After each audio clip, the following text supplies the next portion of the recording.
তো সেই বক্তব্য শুনে আমার মনে হয়েছে যে বিষয়টা আপডেটের বিষয়টা, তো আপডেটের বিষয় দেখা যাচ্ছে কোন মালিক 30 ইঞ্চি 40 ইঞ্চি স্পিকার দিয়ে আপডেট নিয়ে আসছে। এটা কিন্তু প্রথম মাইক পালারাই তারা কিন্তু ইউটিউবারকে খবর দেয় যে আমার মাইক আপডেট আসছে।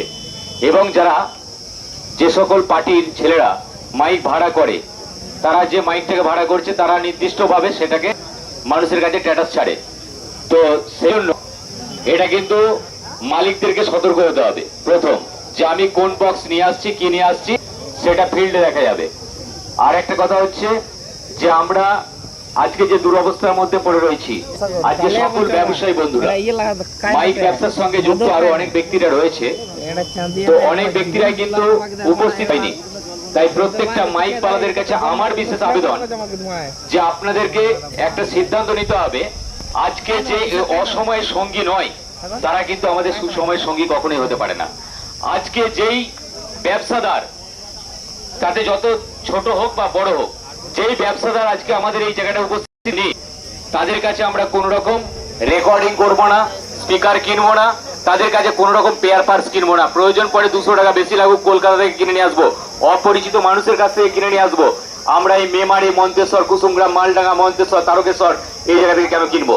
এটা কিন্তু এই কথাটা ভাবতে হবে। আজকে আমরা এই সংগ্রামে নেমেছি, বুকে বুক চিতিয়ে আমাদেরকে লড়াই করতে হবে।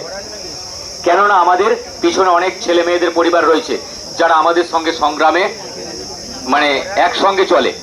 তাই প্রত্যেককে কিন্তু এটা আসতে হবে, একত্রিত হয়ে লড়াইটা করতে হবে। এবং আমাদের আরো অনেক গণ্যমান্য ব্যক্তি যারা এই সমস্ত পদাধিকারী বা যারা এরা বিগত দিনে মানে এই সমস্ত কর্মসূচি করেছে, তারা অনেকেই জানে, তাদের জ্ঞান হয়েছে, তারা অনেক কিছু অভিজ্ঞতা সঞ্চয় করেছে। কিন্তু আমাদের একটা জিনিস বুঝতে হবে যে আমাদের এটা আমার মনে হয়েছে যে এটা যদি 9 স্পিকারে দুটো করা যায়, আমি জানি না, আমার ব্যক্তিগত মতামত রাখছি, সেটা আপনাদের আলোচনা। দুটো যদি 9 স্পিকার রাখা যায়, স্পিকার কি হবে সেটা সম্বন্ধে আমার জ্ঞান নেই, যদিও আমি বলবো না। আর যদি রাউন্ড চোংটা দেওয়া হয় তাহলে হাইটটা হবে না এবং চওড়াই অনেকটা বড় হবে না। তাহলে কি হবে, রাস্তাটা অনেকটা ছোট মানে ক্লোজ থাকবে, মানে ক্লিয়ার থাকবে এবং সেখানে মানুষের যাতায়াতের পথটাও সুন্দর হবে বা আমরা কোনো অসুবিধার সম্মুখীন হব না। প্লাস কোনো মানুষের থেকে অবজেকশন আসবে এরকম নয়। আর যারা মাইক আমরা ভাড়া দিচ্ছি তাদেরকে, সেই সমস্ত পার্টির ছেলেদেরকে বলতে হবে যে তোমাদের গ্রামে যে মাইক যাচ্ছে, তোমরা 5টা ছেলেরা 5টা ক্লাব থেকে ভাড়া করছো, তোমরা প্রতিবেশীর কাছ থেকে সইসাবত করে নিয়ে আসবে যে আমরা মাইক নিয়ে আসলে তোমরা কোনো আপত্তি করবে না। তো দেখা যায় কি, মালিক নিয়ে চলে গেল মাইকটা, তারপরে কিন্তু অবজেকশন গেল পাড়ার থেকে।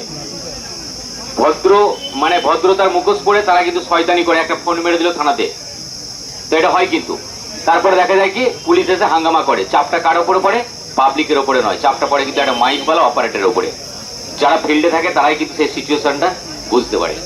এই বলে আমি আমার বক্তব্য শেষ করছি। আমার যদি কোথাও বক্তব্যে ভুল হয়ে থাকে এর জন্য আমাকে মানে ক্ষমা করবেন, কারণ এইটাই বলবো, কারণ আমি কিন্তু এতটা এক্সপার্ট নই এই বিষয়টাই, ঠিক আছে?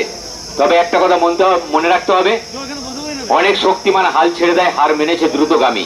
জীবন যুদ্ধে তারাই যেতে যারা বলে পারবোই আমি। তা আমাদেরকে পারতে হবে, এটা কিন্তু আমাদের জীবন যুদ্ধের জয়, আমাদের কর্মসংস্থানের জয় করতে হবে। নালে কিন্তু আমাদের পরিবার খেতে না পেয়ে মরবে।